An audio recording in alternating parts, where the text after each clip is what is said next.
K P Sasikala teacher കൂടി നമുക്കൊപ്പം ചേരുകയാണ്. ശശികല ടീച്ചർ, ഇന്ന് നിർണായകമായ ഒരു അറസ്റ്റ് ഉണ്ടാവുകയാണ്. SIDയുടെ ഭാഗത്തു നിന്ന് PS പ്രശാന്തിനെ ഇപ്പോൾ കൊല്ലം പോലീസ് ക്ലബ്ബിൽ എത്തിച്ചിട്ടുണ്ട്. ചോദ്യം ചെയ്യൽ നടക്കുന്നു. അല്പമൊന്ന് വൈകിയെങ്കിലും PS പ്രശാന്തിലേക്ക് വരെ അന്വേഷണ സംഘം എത്തി നിൽക്കുന്നു. ഇനി എന്ത് എന്നുള്ള ചോദ്യമുണ്ട്. എങ്കിൽ പോലും ടീച്ചർ എങ്ങനെയാണ് ഈ വിഷയത്തെ നോക്കിക്കാണുന്നത്? ഇവിടെ രാഷ്ട്രീയത്തിന്റെ കളി ആകാതിരുന്നാൽ വളരെ നല്ലത് എന്നാണ് ഇവിടെ പ്രതീക്ഷിക്കാനുള്ളത്. കാരണം ഇപ്പൊ നമ്മള് സഖാവ് MA ബേബിയുടെ പ്രതികരണം ഇപ്പൊ ഞാൻ ഈ ലൈനിലുണ്ടായിരുന്നു, അതുകൊണ്ട് ഞാൻ കേട്ടു. അദ്ദേഹത്തിന് 10 വർഷക്കാലം അവരെ വിശ്വസിച്ച് ക്ഷേത്രകാര്യം ഞങ്ങൾ ഏറ്റുകൊള്ളാം എന്ന നിലയിൽ ഭക്തജനങ്ങൾക്ക് ഉറപ്പ് കൊടുത്തുകൊണ്ടാണല്ലോ ഒരു ദേവസ്വം ബോർഡ് അടക്കം കൈകാര്യം ചെയ്തിരുന്നത്.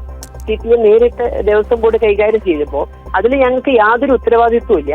ഇവര് പിന്നെ 12 പറഞ്ഞമാര് ഓടിയിട്ട് കാര്യമില്ല, ഇരിക്കാനൊട്ട് നേരമില്ല എന്ന് പറഞ്ഞ മാതിരി ഡൽഹിയിൽ ഇവരെ വിചാരിച്ചാൽ എന്ത് ചെയ്യാൻ സാധിക്കും? ഇവർക്ക് എന്താണ് അവിടെ ചെയ്യാനുള്ളത്? അപ്പൊ അത്തരം ഒരു വിഷയത്തിൽ അത് പരീക്ഷയും കഴിഞ്ഞു, പുതിയ മറ്റേ കുട്ടികളെ സെലക്ഷന്റെ ഘട്ടം വരെ എത്തിയ ഒരു വിഷയത്തിൽ ഞാൻ വേണമെങ്കിൽ പ്രതികരിക്കാം. മറിച്ച് ഞങ്ങൾക്ക് ഉത്തരവാദിത്വമുള്ള ഒരു കാര്യത്തിൽ പ്രതികരിക്കാൻ സാധ്യമല്ല എന്നാണ് MA ബേബി പറഞ്ഞത്. അപ്പൊ അതാണ് രാഷ്ട്രീയത്തിന്റെ ഇരയാവുന്നു ഇവിടുത്തെ ഈ ക്ഷേത്ര ഭരണം എന്നുള്ളത് നമ്മൾ ആ ഒരു ഭയത്തോടു കൂടി കാണുന്നത്. എന്തുകൊണ്ട് ഈ നിലകളിൽ പ്രശാന്ത് അറസ്റ്റ് ചെയ്യപ്പെട്ടില്ല എന്നുള്ളത് രാഷ്ട്രീയമാണ്. കാരണം പ്രശാന്ത് തേടിയിരിക്കുന്നത് രാഷ്ട്രീയ ഭയമാണ്. അദ്ദേഹം പലപ്പോഴും ദേവസ്വം ബോർഡ് പ്രസിഡന്റ് സ്ഥാനങ്ങൾ ഇതുപോലുള്ള കാലുമാറ്റക്കാർക്കൊക്കെ വേണ്ടി അവിടെ ബുക്ക് ചെയ്തിടലാണ് പതിവ്. അപ്പോൾ CPMന്റെ കയ്യിൽ സുരക്ഷിതമായി ഇരിക്കുന്നിടത്തോളം കാലം പ്രശാന്തിനൊന്നും പറ്റിയില്ല.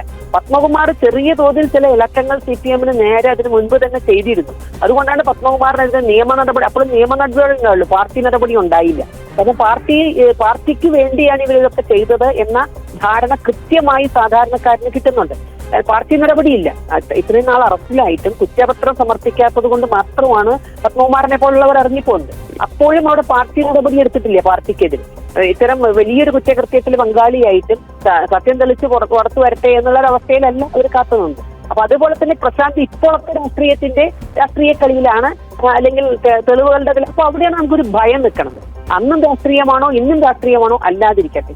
അയ്യപ്പന്റെ മുതൽ ആരൊക്കെ ഒരു രൂപ കട്ടിട്ടുണ്ടോ അവരൊക്കെ തന്നെ അതിന്റെ ശിക്ഷ അനുഭവിച്ചേ മതിയാകൂ. അത് രാഷ്ട്രീയത്തിനപ്പുറത്തേക്ക് നീങ്ങാൻ ഇവിടുത്തെ ദേവസ്വം ഭരണത്തിനും ഇവിടുത്തെ ആഭ്യന്തരത്തിനും സാധിച്ചാൽ മാത്രമേ നമുക്ക് നീതി കിട്ടുള്ളൂ.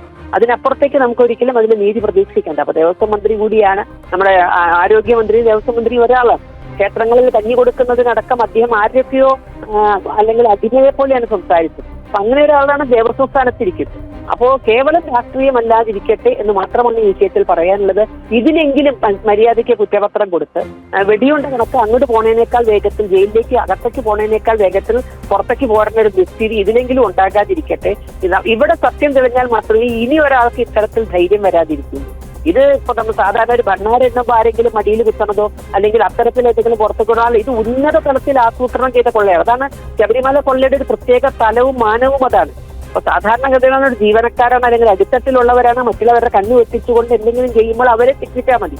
പക്ഷെ ശബരിമല കൊള്ളയുടെ അടിസ്ഥാനം ഇത് അടിത്തട്ടിലുള്ളവരല്ല ചെയ്തത്. ഇത് മുകൾ തട്ടിൽ തൊട്ട് പാർട്ടി തൊട്ട് ആസൂത്രണം ചെയ്ത് നടപ്പിലാക്കിയ ഒരു കൊള്ളയാണ് എന്നുള്ളതാണ് ശബരിമല കൊള്ളയുടെ മാനം വളരെ വലുതാക്കുന്നത്. അതുകൊണ്ട് തന്നെ രാഷ്ട്രീയ കളിയിൽ നിന്ന് മോചനം നേടിക്കൊണ്ട് കൃത്യമായ നിയമ സംവിധാനത്തിനകത്തേക്ക് ഈ കാര്യങ്ങൾ വരണം എന്ന് പ്രാർത്ഥിക്കാൻ മാത്രമാണ് ഭക്തർക്ക് സാധിക്കുക. ഒരുപാട് നന്ദി KP ശശികല ടീച്ചർ ഈ അവസരത്തിൽ ഞങ്ങളോട് പ്രതികരിച്ചതിന്.